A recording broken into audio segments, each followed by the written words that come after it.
අද දැන් නිදාගන්න කලින් මට හිතුණා මේ පොඩි ඉල්ලීමක් කරන්න. දැන් පාන්දර 4ට කිට්ටුවේ හොඳ පාන්දර 4ට කිට්ටුවේ මේ පොඩි ඉල්ලීමක් තියෙනවා මේ අපේ අය වෙනුවෙන්. දැන් ගොඩක් දේවල් මේ සිද්ධ වෙනවානේ. ඉතින් අපේ අය වෙනුවෙන් පුළුවන් නම් බ්ලෙස් කරන්න කියලා ඉල්ලීමක් තියෙන හැම ආගමකම ඉන්න අයගෙන්. විශේෂයෙන්ම මේ මොහොතේදී දැන් උදාහරණයක් විදිහට බෞද්ධ ආගමේ කට්ටියගෙම ඉල්ලීමක් ඉල්ලනම් පුළුවන් පිරිත් කියන්න, පිරිත් සජ්ජායනය කරන්න පුළුවන් නම් මේ මොහොතේදී ගොඩක් අය ස්වභාව ධර්මයට ගොඩක් පුළුවන් නම් හොඳ දේවල් දෙන්න කියන්න. හරිද? ඉතින් මුස්ලිම් ආගමේ කට්ටියගෙත් මම දන්නවා කුරානේ නේ. ඔය කුරානේ ඒක ඕගොල්ලෝ කියනවනේ.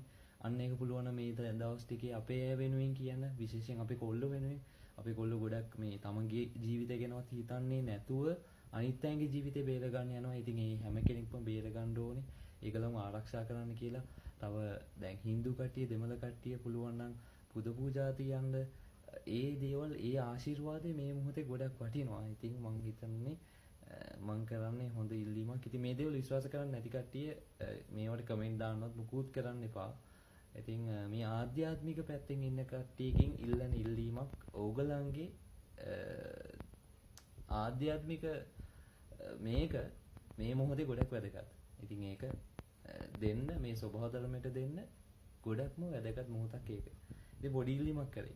අඩුම ගානේ අනිත් අයගෙන් ඉල්ලන්න තියෙන්නේ පුළුවන් නම් පිරිත් ටිකක් හරි දාන්න මේ ටිකේ. පිරිත් සජ්ජායනය කරන්න.